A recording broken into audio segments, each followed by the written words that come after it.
See, let me give you a quick revision about composition scheme. Composition scheme is available to small taxpayers to make them make it easy for them to avoid all the formalities and GST से related जो paper documents होते हैं और उनकी जो लंबी लंबी proceedings होती हैं वो अवॉइड करने के लिए स्मॉल टैक्स पेयर्स के लिए क्या निकाला गया कॉम्पोजिशन स्कीम ठीक है अब उनके लिए लिमिट रखी गई 1.5 करोड़ मैन्युफैक्चरर्स एंड ट्रेडर्स के लिए and that includes restaurant services also but excluding those restaurants who are not serving alcohol. Okay, because this alcoholic liquor which does not comes in GST, अभी तक GST उस पर नहीं जो लग रही है अगर वो सर्व कर रहे हैं तो उनको कॉम्पोजिशन स्कीम नहीं दी जाएगी नॉर्थ ईस्टर्न स्टेट्स के लिए 75 lakhs है इंक्लूडिंग हिमाचल प्रदेश एंड जो बाकी की सर्विसेज हैं ये तो ऊपर एक रेस्टोरेंट सर्विसेज हो गई जिनको 1.5 करोड़ की लिमिट है ओके और भी बाकी जो सर्विस प्रोवाइडर्स हैं उनकी लेस देन 50 lakhs अगर होगा तो कॉम्पोजिशन स्कीम ऑप्ट कर सकते हैं ठीक है अब उसके लिए हमको ये चेक करना पड़ता है कि एग्रीगेट टर्नओवर क्या होना चाहिए सबसे पहले जब आप कॉम्पोजिशन स्कीम को चेक करते हो okay am I audible now Himanshu am I Audible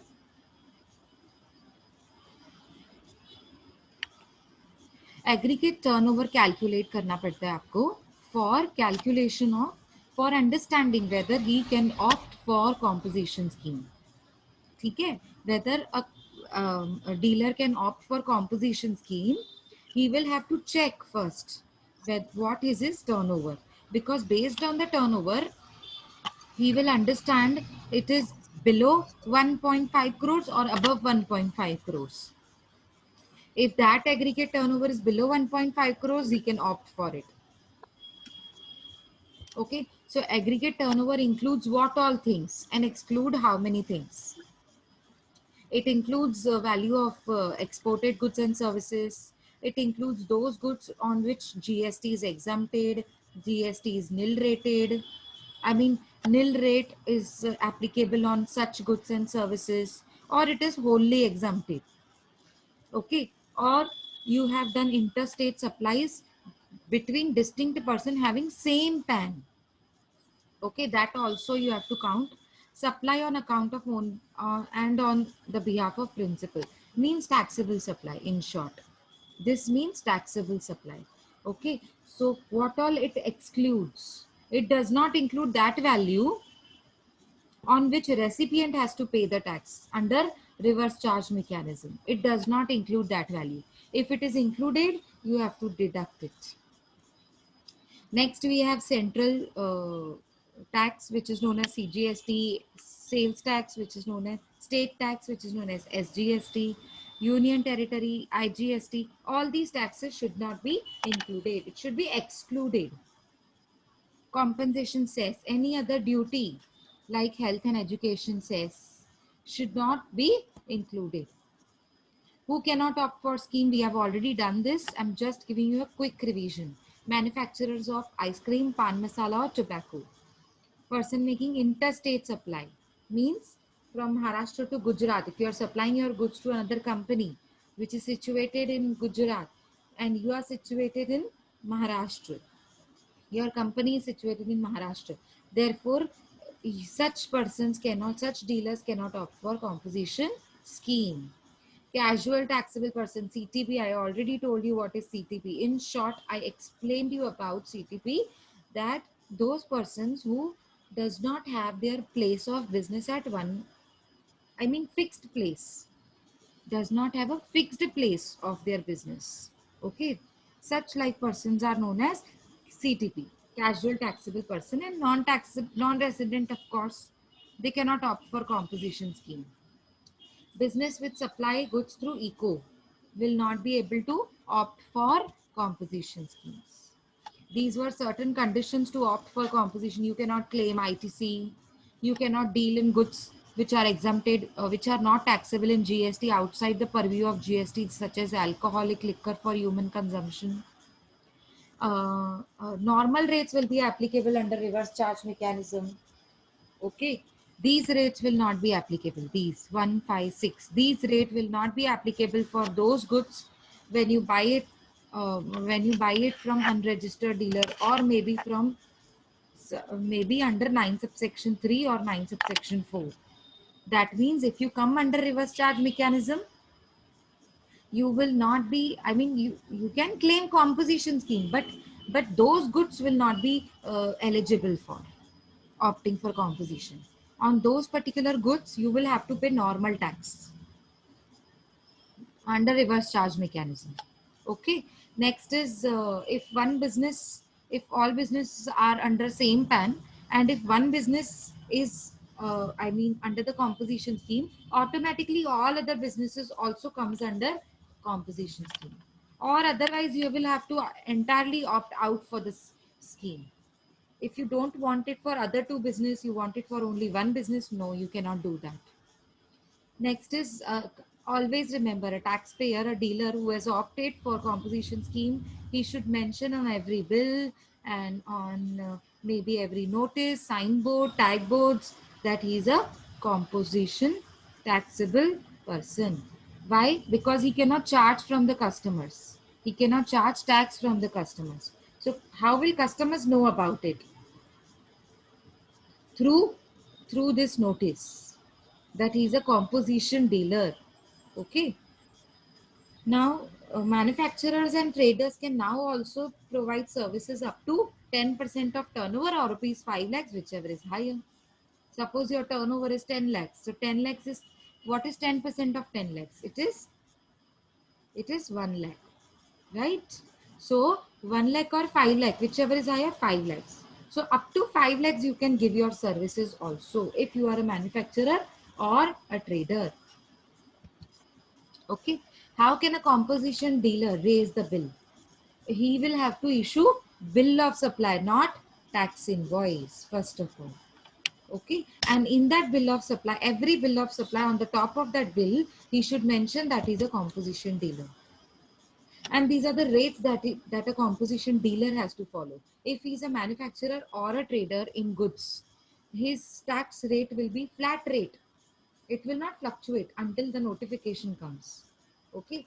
So till the the flat rate is 1%. Restaurants not serving alcohol, 5%. Okay. Not serving alcohol. Okay. If they serve alcohol, they will not be eligible for composition scheme. Other service providers, 6%. Okay. Next is, how shall a dealer register himself for composition scheme? GST CPM 02 is the form that they have to fill it by visiting GST portal. Okay. And they can do it in the beginning of the financial year. Okay. They cannot do it in middle of the year. Now, this was the point that we were supposed to start with today. Let's start it full-fledged. What are the advantages of composition scheme? Let's see one by one. There are following advantages of registered for person registered under composition scheme.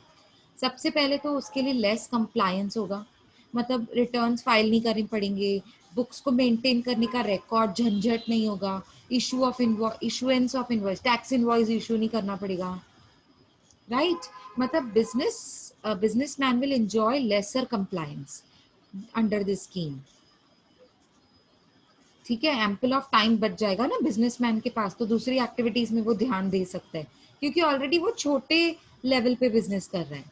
सो उनके लिए ये सब इतने records maintain करना, returns file करना, every quarterly returns file करना, कितना झंझट है ना?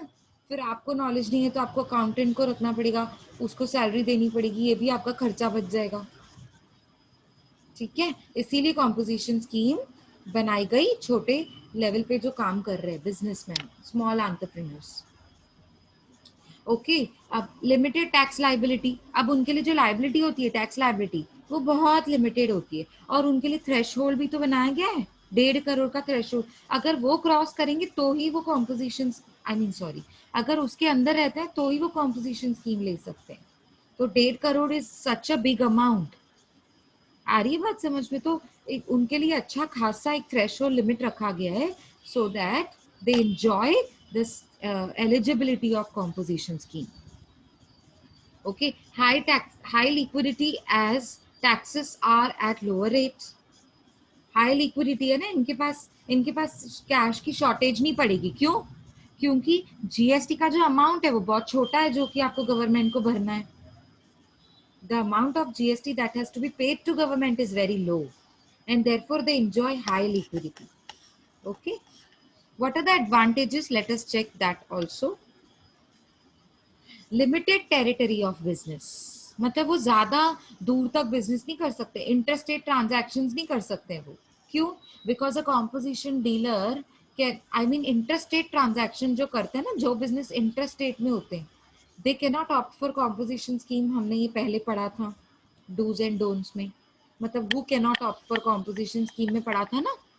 तो लिमिटेड टेरिटरी होती है इनके बिजनेस करने की। आप इंटरस्टेट ट्रांजैक्शंस नहीं कर सकते, with in the state transactions कर सकते हैं। आईटीसी अवेल नहीं कर सकती, ये इनका डिसएडवांटेज है। आईटीसी अवेल नहीं कर सकते, ये इनका डिसएडवांटेज है। अच्छा, एक्चुअली तो देखा जाए एडवांटेज भी है, क्योंकि अगर आईटीसी क्लेम नहीं भी कर सकते तो जो आपको टैक्स भरनी है वो बहुत कम है, 1%, 5% एंड 6%। देखो कितनी कम टैक्स भरनी है आपको, इसीलिए तो आईटीसी का बेनिफिट नहीं दिया ना आपको। तो एक तरीके से इसको डिसएडवांटेज ले लिया कि आईटीसी का बेनिफिट कॉम्पोजिशन डीलर्स को नहीं मिलता। The tax payer will not be eligible to supply non taxable goods. देखो अब जैसे कॉम्पोजिशन स्कीम ले ली, अब वो जो नॉन टैक्सेबल गुड्स है ना, जैसे alcoholic liquor for human consumption, वो तो आप बिल्कुल सप्लाई नहीं कर सकते, क्योंकि आप किसके अंडर में आ गए? कॉम्पोजिशन स्कीम के अंडर में आ गए। आप इसको सप्लाई नहीं कर सकते। कौन सी गुड्स? जो नॉन टैक्सेबल है। मैंने ऐसे नहीं बोला एग्जम्प्टेड गुड्स, मैंने बोला नॉन टैक्सेबल। एग्जम्प्टेड और नॉन टैक्सेबल में फर्क होता है, अभी हम आगे देखेंगे वो भी क्या फर्क होता है। ठीक है ना? तो नॉन टैक्सेबल आगे चल के कभी भी टैक्सेबल हो सकते हैं। एग्जम्प्टेड तो एग्जम्प्टेड है ना, टैक्स फ्री, वो टैक्स फ्री है। ये टैक्स फ्री नहीं है, इस पे टैक्स लगा नहीं रहे हैं, इस पे दूसरी टैक्सेस लग रही हैं, जीएसटी नहीं लग रही है। तो ये मेन फर्क होता है इसके बीच में। ठीक है? तो गुड्स, जो गुड्स आप इको के थ्रू सप्लाई कर रहे हैं ना, कस्टमर्स तक पहुंचा रहे हैं इको के थ्रू, अमेजोन के थ्रू, फ्लिपकार्ट के थ्रू, आप अपने गुड्स को कस्टमर्स तक पहुंचा रहे हैं। तो ऐसे अगर आप ऐसे डीलिंग कर रहे हैं ना, इको के थ्रू पहुंचा रहे हैं, तब भी आप नहीं कर सकते। कॉम्पोजिशन स्कीम वाला बंदा इको के थ्रू गुड्स को सप्लाई नहीं कर सकता। ठीक है? उसके बाद है हमारा business can not supply exempted goods. अच्छा, ये भी बात है, एग्जम्प्टेड गुड्स आप सप्लाई नहीं कर सकते। For instance, coconut trader can not avail this scheme because coconuts fresh और ड्राइड, वेदर और नॉट शेल्ड और peeled, fall under exempted goods. अब एग्जम्प्टेड गुड्स की एक लिस्ट बनी हुई है, बहुत बड़ी लिस्ट बनी हुई है। उस लिस्ट में ये एक कोकोनट का एग्जाम्पल दिया है। कोकोनट डीलर कोकोनट्स को बेच रहा है, तो वो कॉम्पोजिशन स्कीम नहीं ले सकता। क्यों? क्योंकि वो ऑलरेडी एग्जम्प्टेड है ना, क्या भरेगा वो टैक्स गवर्नमेंट को? जब वो ऑलरेडी एग्जम्प्टेड गुड्स में डील कर रहा है, तो गवर्नमेंट को 1%, 5%, 6% क्या भरेगा? ठीक है? तो ऐसे बंदे कॉम्पोजिशन स्कीम नहीं ले सकते। ठीक है ना? अब नेगेटिव लिस्ट अंडर जी हो गया आपका, कॉम्पोजिशन स्कीम इज डन। ठीक है? तो आप कॉम्पोजिशन स्कीम में कुछ अगर डाउट है तो पूछो, नहीं तो हम नेक्स्ट पॉइंट पे जा रहे हैं, negative list under GST. So do you have any doubt up till what we have done? I mean, up to this slide? Yes, do you have any doubt? No? आगे बढ़ सकते हैं? कुछ doubt होगा तो फिर हम क्लियर करेंगे आगे भी, अगर कुछ डाउट आता है तो। Yes, I will give you portion for internals. Please remind me it's little later. Like last, हम लोग जब भी लास्ट पे पहुंचेंगे ना लेक्चर के, तब आप मुझे याद करवा देंगे। ठीक है? चलो आगे बढ़ते हैं। Negative list under GST. अब देखो नेगेटिव लिस्ट क्या होती है? जिसपे जीएसटी नहीं लग रही है, जिसपे जीएसटी नहीं लग रही है, जिसपे जीएसटी टैक्सेबल नहीं है, जो गुड्स टैक्सेबल अंडर जीएसटी नहीं है, एग्जम्प्टेड कह सकते हैं, ठीक है। तो कौन सी वो नेगेटिव लिस्ट है, देखो सर्विसेज बाय, ये पूछ सकते हैं शॉर्ट नोट के फॉर्म में, या फिर है ना, मैंने 4 ऑप्शंस दे दिए, मैंने पूछा विच item comes under negative list under GST, या फिर शॉर्ट नोट के फॉर्म में आ जाएगा, ठीक है। तो आपने इसको अच्छे से देख लेना है। Services by employee to employer in course relation to the employment, मतलब अगर आप एम्प्लॉयर हो और आप अपने एम्प्लॉय को सर्विसेज दे रहे हो in due course of your business, मतलब जो एम्प्लॉयमेंट के टाइम पे, देखो एम्प्लॉयमेंट के टाइम के अंदर, ड्यूरेशन के अंदर, कोर्स के अंदर, रिलेशन के अंदर, अगर आप एम्प्लॉयर हो और एम्प्लॉय को सर्विसेज दे रहे हो तो ही वो जो सर्विसेज है ना वो एग्जम्प्टेड होंगी, मतलब नेगेटिव लिस्ट, जीएसटी उस पर नहीं लगेगी। ड्यू कोर्स के अंदर मतलब जो आपका बिजनेस का टाइम है और जो बिजनेस का दायरा है, लिमिटेशंस हैं, जो प्लेस है, प्लेस ऑफ बिजनेस, ओके, उसमें सब कुछ आ गया, relation of employer and employee, ठीक है। अब देखो एक टाइम के बाद है ना, ऐसे भी होता है, हम लोग फ्रेंड्स भी होते हैं, एम्प्लॉयर एंड एम्प्लॉय फ्रेंड्स भी होते हैं, ठीक है। तो वो केस नहीं चलेगा, अगर आपने एज अ फ्रेंड उसको हेल्प कर दी तो वो नहीं चलेगा, ठीक है। आपको समझ में आ रहा है मैं क्या बोल रही हूँ। बीइंग एन एम्प्लॉयर आपने एम्प्लॉय की हेल्प कर दी तो वो कोई सर्विसेज प्रोवाइड की, सॉरी हेल्प नहीं, कोई सर्विसेज प्रोवाइड की तो वो नेगेटिव लिस्ट में आ जाएगा, मतलब उस पर जीएसटी नहीं लगेगा। सर्विसेज ऑफ फ्यूनरल, ब्यूरल और क्रीमेटल प्रोसेस जो होते हैं, मतलब आप जैसे किसी की डेथ हो जाती है तो हम फ्यूनरल सर्विसेज करते हैं ना, जैसे किसी को खिलाते पिलाते हैं, जो घर पे आते हैं लोग, और जैसे बरी करते हैं बॉडी को, या फिर जला देते हैं, जो जिनके रिचुअल्स हैं उस रिचुअल्स के हिसाब से आपके जो भी सर्विसेज होते हैं, जितने भी सर्विसेज आपने प्रोवाइड की सामने वाले को, तो वो नेगेटिव लिस्ट में आ जाएगा। सेल ऑफ लैंड, देखो लैंड पे कभी जीएसटी नहीं लगती है अभी तक, ठीक है, लैंड पे अलग टैक्सेस लगाई जाती है, तो इसीलिए वो जीएसटी के नेगेटिव लिस्ट में आते हैं, जैसे डबल टैक्सेशन नहीं हो जाए ना, इसलिए।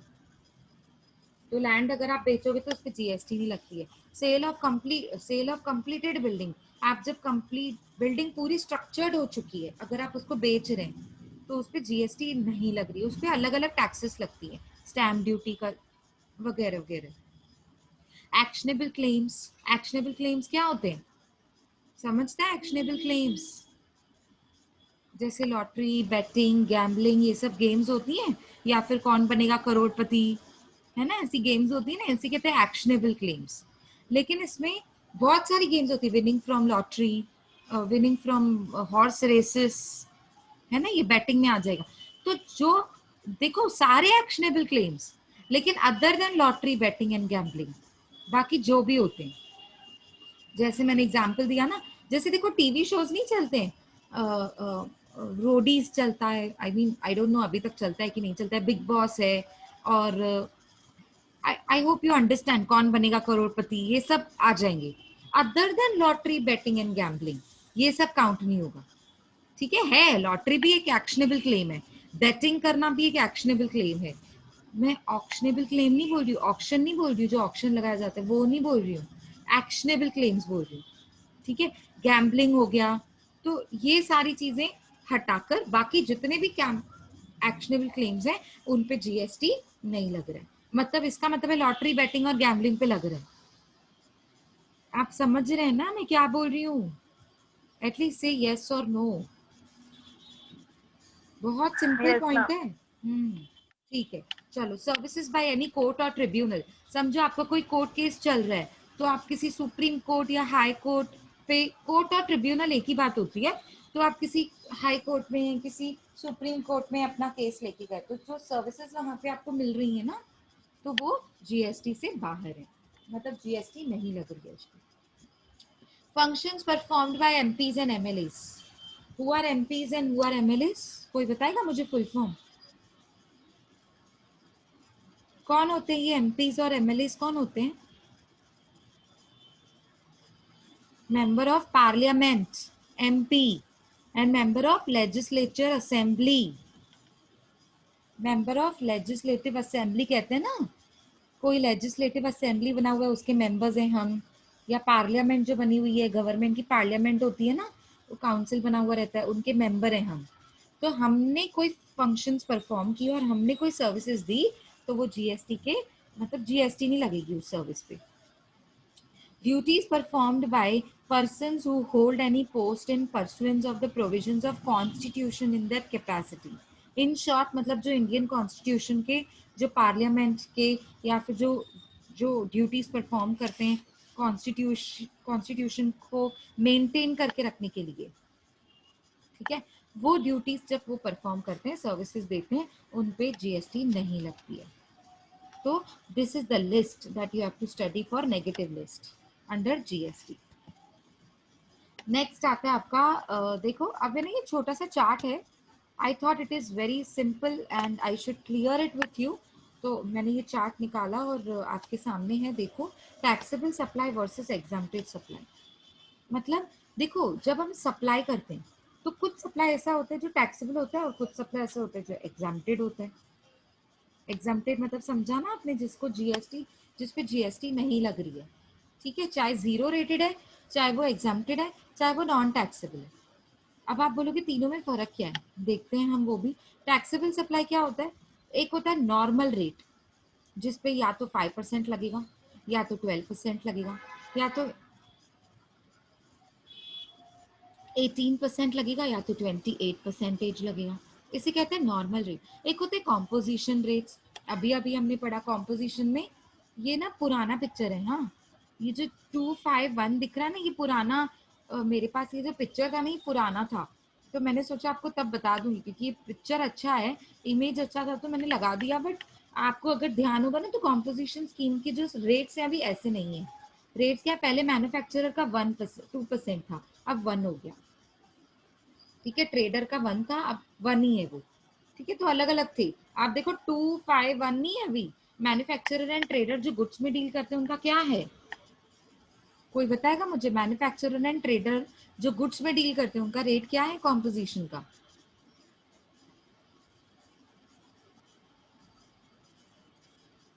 यस, बताओ, याद नहीं है? हम्म, हिमांशु 10% कहाँ पहुंच गया तू? 1% है, 1। हिमांशु कहाँ 10% पे लेके गया तू उसको?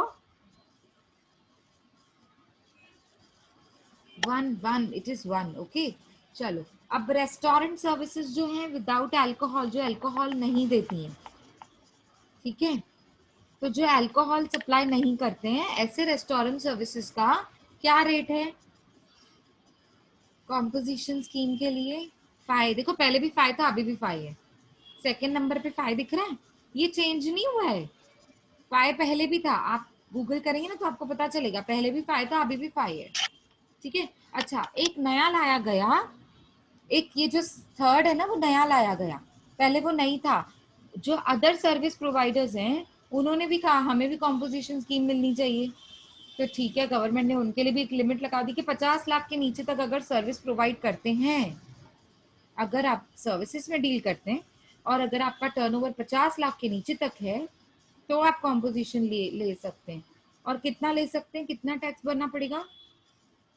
अदर सर्विस प्रोवाइडर्स को कितना टैक्स भरना पड़ेगा? 6। Very good Rinku, 6।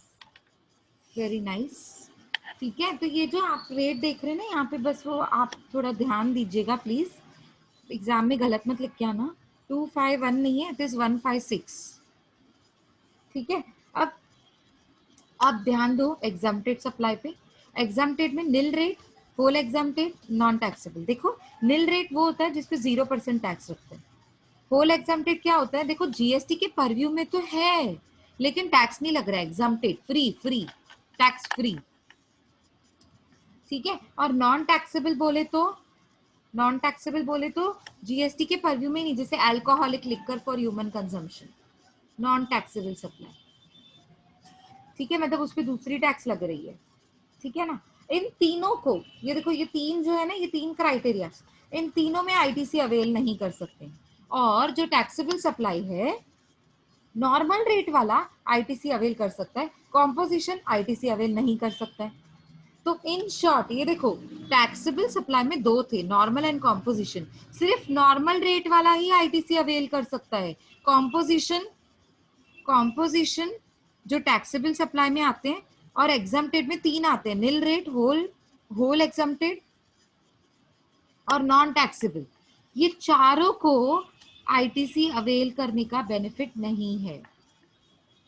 ये चार्ट से समझ आया मैं क्या बता रही थी? अभी नेक्स्ट पे आ जाइए। Difference between nil rated, exempted, nil rated, zero rated, okay, and non GST supplies। देखते हैं जीरो रेटेड क्या होता है। जीरो मतलब सप्लाई मेड टू सेस, मतलब सोशल इकोनॉमिक जोन्स जो होते हैं ना, अगर आप ऐसे जगह पे सप्लाई कर रहे हो या आप सेस मतलब सोशल इकोनॉमिक जोन के डेवलपर हो, तो आप जो गुड्स प्रोड्यूस कर रहे हो, जो एक्सपोर्ट कर रहे हो, तो आपको जीरो रेटेड सप्लाई होगा। जीरो रेटेड मतलब, जीरो रेटेड का मतलब जिसपे जीएसटी नहीं लग रही है। क्यों नहीं लग रही है? क्योंकि आप सप्लाई क्या कर रहे हो, कहाँ कर रहे हो? Made to SEZ. सेस मतलब, सेस का फुल फॉर्म क्या होता है? Social economic zones. जो सोशल इकोनॉमिक जोन्स होते हैं ना, उधर आप सप्लाई कर रहे हो, या फिर सोशल इकोनॉमिक जोन के डेवलपर हो आप, वहां पे सप्लाई कर रहे हो। ओके, अब आ जाएगा निल रेटेड। निल रेटेड मतलब जैसे सॉल्ट, ग्रेन, जैगरी, जिन पे जीएसटी है तो लेकिन 0% है, उसे कहते हैं निल रेटेड। उसे क्या कहते हैं? निल रेटेड। 0% है, जीएसटी है, पर टैक्स भरनी नहीं पड़ेगी। क्यों? क्योंकि वो देखो 5 हेड्स होते हैं ना जीएसटी के, 5 टैक्सेस लगती है, 0, 5, 12, 18, 28। तो आप है ना जीरो रेटेड में आते हो। आप जो गुड्स बनाते हो ना, सॉल्ट, ग्रेन, जैगरी एक्सेट्रा, वो जीरो रेटेड में आते हैं। बहुत सारे होते हैं इसमें, बहुत सारे जीरो रेटेड में। ठीक है, चलो आगे देखते हैं एग्जम्प्टेड गुड्स कौन से होते हैं। एग्जम्प्टेड मतलब देखो उन पे टैक्स लगेगी नहीं, जीरो नहीं, लगेगी नहीं। एग्जम्प्ट मतलब फ्री, टैक्स फ्री। जैसे fresh milk, fresh fruits, curd, bread, fruits etcetera. Fresh fruits, हाँ, ड्राई फ्रूट्स की बात नहीं चल रही है यहाँ पे, फ्रेश फ्रूट्स की बात चल रही है। ऐसे गुड्स होते हैं ना, क्या होते हैं? एग्जम्प्टेड, और जिन पे आईटीसी अवेल नहीं कर सकते आप। ऑलरेडी एग्जम्प्टेड है, आईटीसी क्या अवेल करोगे? चलो आगे देखते हैं नॉन जीएसटी। नॉन जीएसटी मतलब एक ही, अब ऑफ कोर्स उसमें पेट्रोल भी आ जाता है, लेकिन वो पेट्रोल नोटिफिकेशन के बाद आ सकता है। ठीक है, these supplies do not come under the purview of GST law. अभी तक वो जीएसटी के परव्यू में नहीं आए। क्यों? क्योंकि उस पर दूसरी टैक्सेस लग रही हैं। Example, alcoholic liquor for human consumption. और मैंने 5 प्रोडक्ट्स बताए थे ना पेट्रोलियम, पेट्रोल के, वो crude, petroleum crude, high speed diesel, motor spirit, याद आया? वो सारे। ठीक है, यहाँ तक सबको क्लियर है? सो ऑफिशियली ये चैप्टर देखो पूरा नहीं हुआ है ये अभी ना, मुझे इसमें 2-3 चीजें और बतानी है। ठीक है, वो तो हम अभी नेक्स्ट लेक्चर में करेंगे, यानी कि कल करेंगे। ठीक है, लेकिन उसके पहले मुझे ना आपको प्रैक्टिकल क्वेश्चन सॉल्व कराने हैं। तो आज प्लीज आप लोग ऐसे नोटबुक के साथ रेडी बैठो, so that we can solve those questions. तो लास्ट टाइम कैसे हम लोग सिर्फ डिस्कस करते गए थे, आज जो समझोगे ना हम लोग सॉल्व करेंगे, बेशक टाइम लगे, but we will solve it. Okay, तो यहाँ तक आपको कुछ डाउट है तो पूछो, and then we will continue. और एक चीज मैं आपको बता दूं कॉम्पोजिशन स्कीम के लिए, ये वाला देखो। कॉम्पोजिशन स्कीम में ना जो मैन्युफैक्चरर्स होते हैं जिनके ऊपर 1% टैक्स लगती है, जो 1% टैक्स भरते हैं ना, वो टोटल टर्नओवर पे भरते हैं, टोटल टर्नओवर। अब टोटल टर्नओवर में क्या क्या आएगा? उसमें आएगा exempted supplies, okay, taxable supplies, निल रेटेड सप्लाईज, जो भी आपने जितना भी सप्लाई किया है ना वो सब आएगा। मतलब यहाँ पे देखो एग्रीगेट टर्नओवर, एग्रीगेट टर्नओवर दिख रहा है आपको?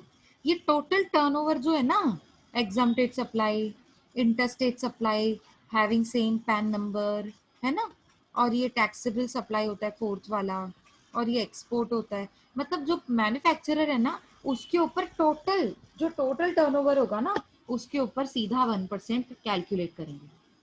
लेकिन जो ट्रेडर होता है, ट्रेडर, मैन्युफैक्चरर अलग होता है, ट्रेडर अलग होता है। मैन्युफैक्चरर जो गुड्स बनाकर बेच रहा है, और जो ट्रेडर सीधा गुड्स खरीद कर बेचता है, बनाना नहीं पड़ता है उसे। तो जो ट्रेडर होता है ना, उसके लिए जो टैक्सेबल सप्लाई होता है ना, टैक्सेबल सप्लाई है फोर्थ वाला, सिर्फ टैक्सेबल सप्लाई के ऊपर टैक्स भरी जाती है 1%। हम करेंगे इसके ऊपर सम्स करेंगे, ठीक है? समझ में आया ये पॉइंट क्लियर हुई? सम्स में और क्लियर हो जाएगा, डोंट वरी, ठीक है? और restaurant services not serving alcoholic liquor for human consumption. तो अगर रेस्टोरेंट सर्विसेज आपको देखो सर्विसेज दे रहे हैं, रेस्टोरेंट सर्विसेज आपको, रेस्टोरेंट जो है वो रेस्टोरेंट सर्विसेज दे रहे हैं, उसके साथ साथ अल्कोहलिक लिक्वर भी सर्व कर रहे हैं, तो उनको कंपोजिशन स्कीम नहीं आएगा, मतलब अवेल नहीं कर सकते। ये ऐसा क्वेश्चन बन के आएगा, तो आपको आंसर करना है, tell me whether, suggest whether this particular restaurant can avail for composition scheme or not. तो आपने आंसर देना है no, because he is dealing, although his turnover is below 1.5 crores, he still cannot avail for composition scheme. Why? Because he is serving alcohol, which is non-taxable product under GST purview.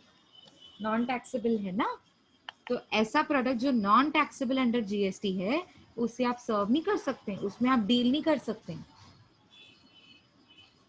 Is it clear? और other service providers में आपको 6% का tax लगेगा, only at the point where you have recognized that service providers have the total aggregate turnover, total मतलब aggregate turnover less than 50 lakhs, ठीक है? अगर किसी सर्विस प्रोवाइडर का 50 lakhs के नीचे तक है तो ही कॉम्पोजिशन स्कीम ले सकते हैं। समझ आ रही है बात? यस, क्लियर है?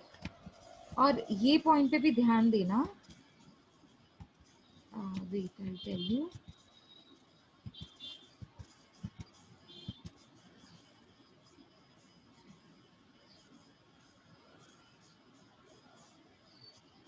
ठीक है? वो तो मैं सब में बता दूंगी। ये देखो क्या लिखा हुआ है, ये 2018 में अमेंडमेंट लाया था, 2019 से शुरू हुआ, ऐसे किया गया, आई मीन एप्लीकेबल।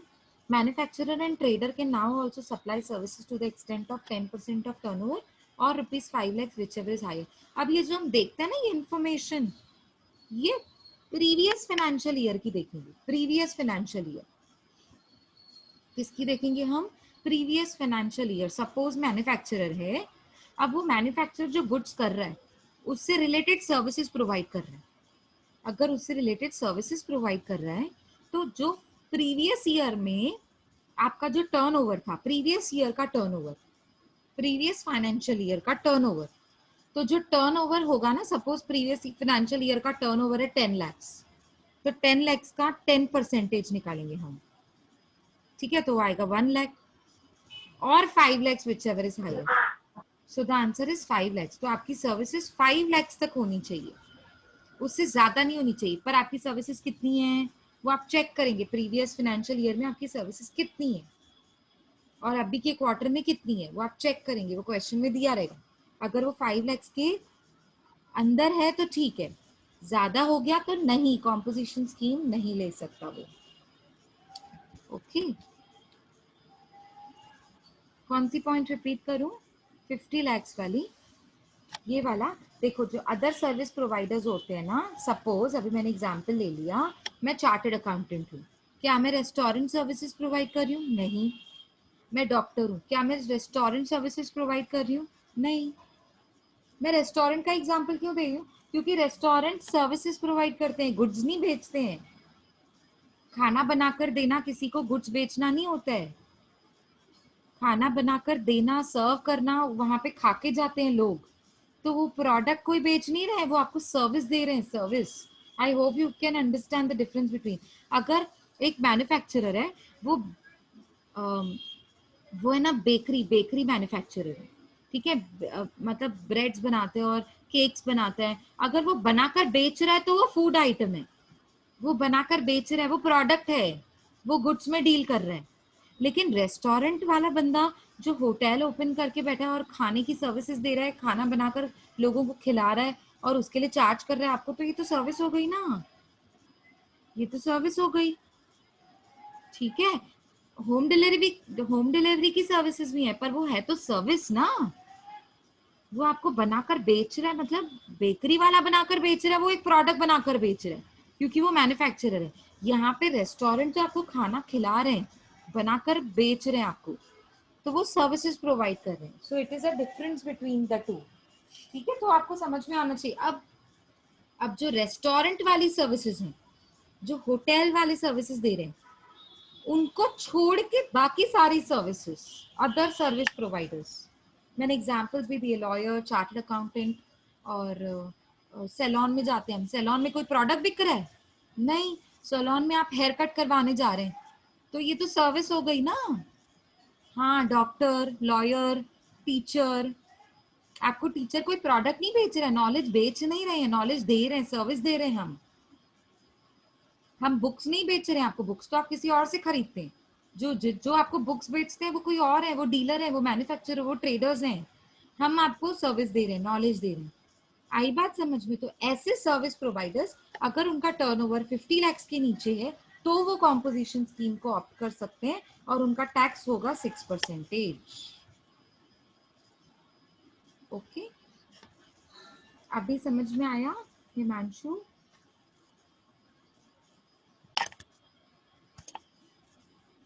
ओके।